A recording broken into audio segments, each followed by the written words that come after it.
أعوذ بالله من الشيطان الرجيم. Gambaran di sini. Saya akan berikan fatwa hari ini. Kalau pemerintah kita sudah menetapkan berdasarkan patokan Quran dan Sunnah ini, ambil, tinggalkan yang lain. Sekali, Bapak mau pahala juga, silakan. Sekali lagi, kalau pemerintah kita sudah memilih satu di antara dua metode ini, baik, maka tetapkan itu kita harus ikut, tidak boleh beda. Tidak boleh beda. Karena fungsinya nanti mewakili, itu yang pertama, ya. Fungsinya mewakili itu satu. Yang kedua, sudah sesuai ibadah kita dengan Quran dan Sunnah. Jadi patokan kita bukan orang per orang, bukan figur per figur, bukan lembaga per lembaga, tapi Quran dan Sunnah. Ketika sesuai dengan itu kita ikuti, tidak sesuai, tidak boleh diikuti.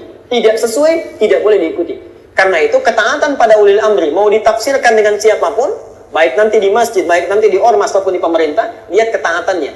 Allah mengikatnya dengan satu kalimat. Ati'ullaha wa ati'ul wa ulil. Perhatikan di sini. Saya belum ke sini dulu ya.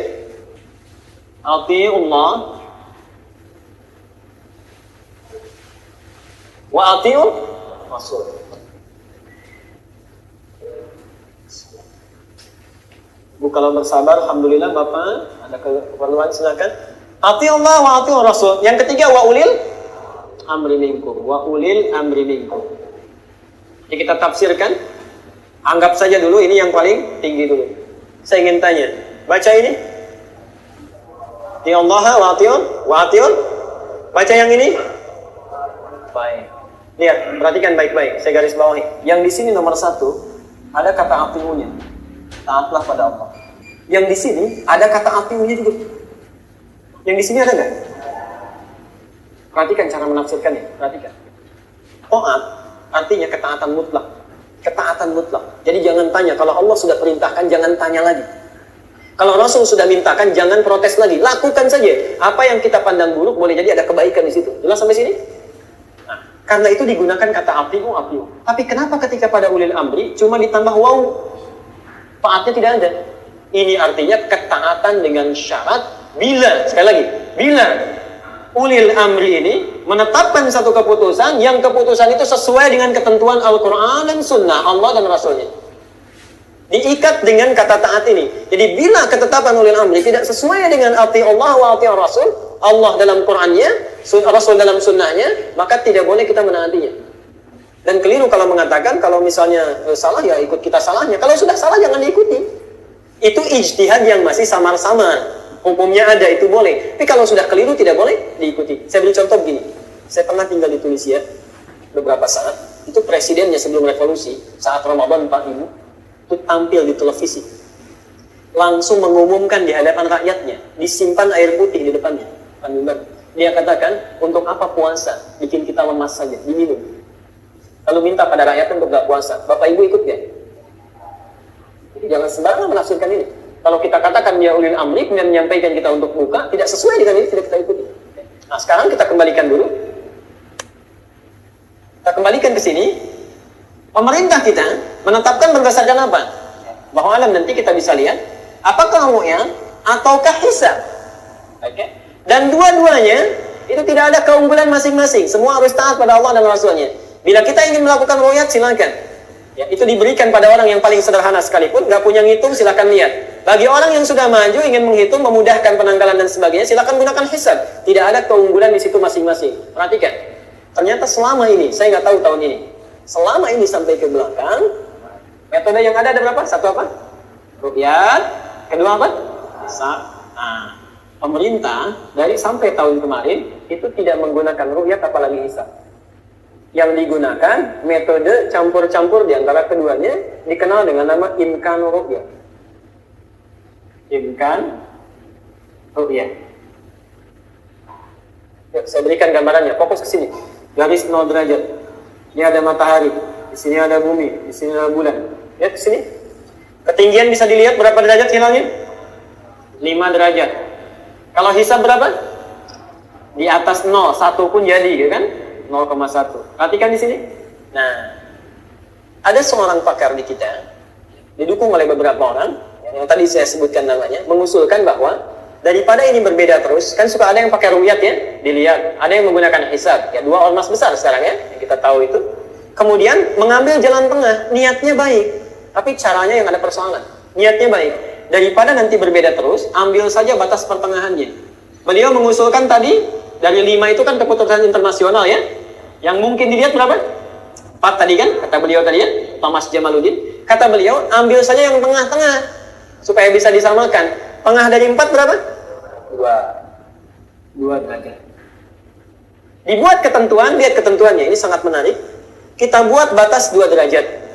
Kalau hilal berada di 2 derajat, saya tanya dulu, bisa dilihat nggak? Ya, yang bisa dilihat berapa? Anggap saja 4 dulu.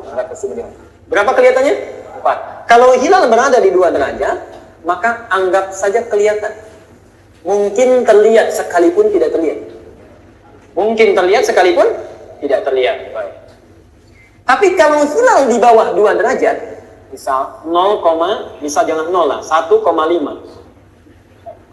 Kalau hilal di bawah 2 derajat, sekalipun terlihat maka tidak boleh diakui penglihatannya, harus ditolak. Ya? Karena dianggap tidak kelihatan.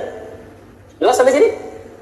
Kalau sampai 2 derajat, dianggap terlihat. Kalau di bawah 2 derajat, sekalipun terlihat harus ditolak, tidak boleh diakui. Jelas sampai sini? Baik. Menarik ya, ini 1. Akhirnya apa yang terjadi? Metode ini ditetapkan disebut dengan imkan ru'yah. Imkan itu artinya mungkin, ru'yah itu kelihatan, dimungkinkannya terlihat. Nah selama ini metode yang digunakan di kita ini metode ini. Akhirnya apa yang terjadi? Kan kalau siklus alam itu fenomenanya Allah yang mengatur. Bisa saja Bapak menetapkan dengan hisab. Maaf ya, hisab misalnya, kita tetapkan sekarang itu 0 derajat. Tiba-tiba terjadi fenomena alam, ada orang ru'yat, terlihat. Yang tadinya di bawah 0, tiba-tiba kelihatan. Itu harus ditetapkan. Jelas ya? Nah, tapi persoalannya, muncul ke sini dulu. Ketika ditetapkan imkan ru'yat, akhirnya dampaknya apa? Dampaknya jadi kacau dalam prosesnya.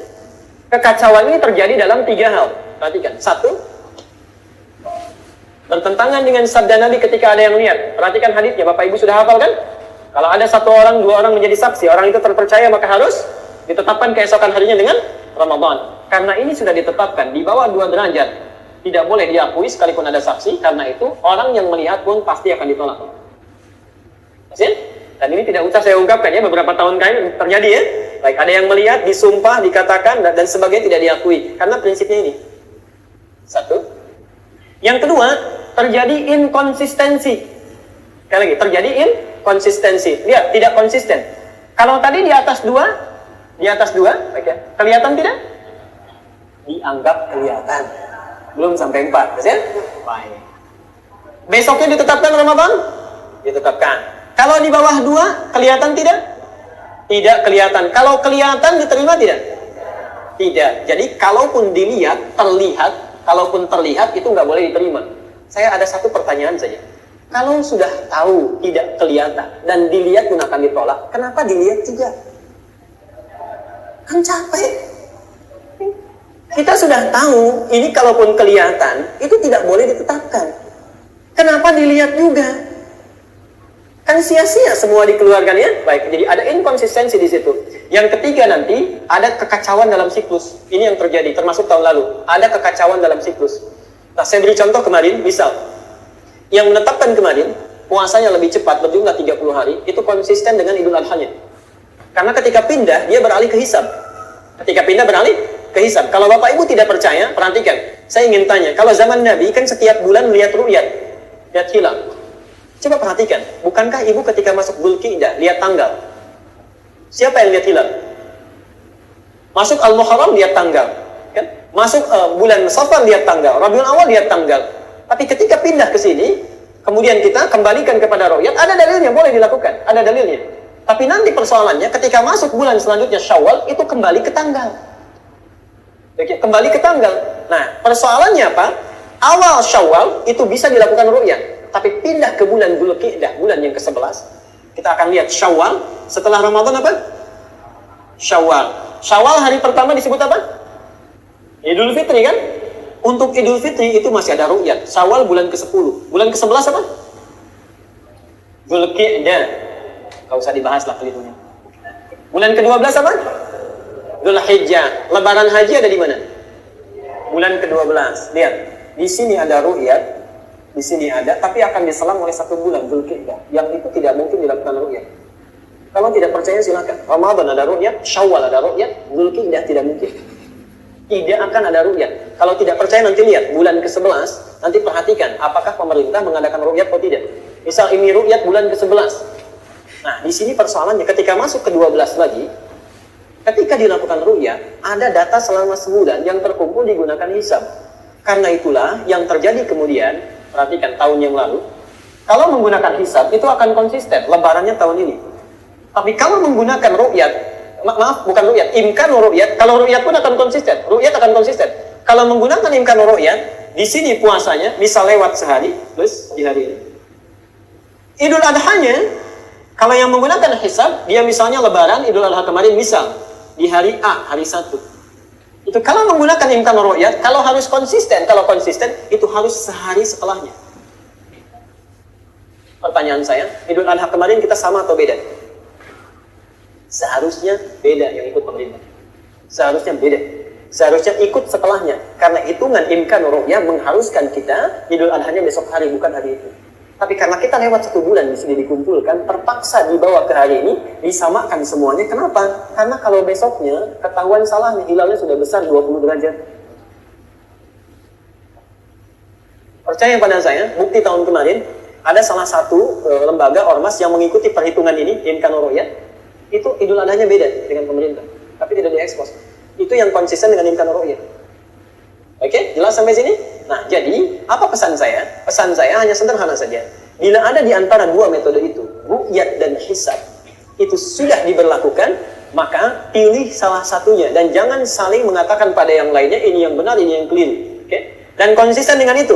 Ru'yat lakukan, hisab lakukan, konsisten dengan itu. Kalau pemerintah sudah menetapkan, ulil amri menetapkan di antara 2 ini, ambil satu, tinggalkan yang lain. Tapi kalau memilih di antara yang ini, tidak ada yang dipilih, memilih yang lain yang bisa mengacaukan dalam siklus ini, maka kita harus mengambil yang benar di antara yang 2 itu. Jelas sampai di sini? Baik. Saya kira itu gambarannya. Saya akan tutup.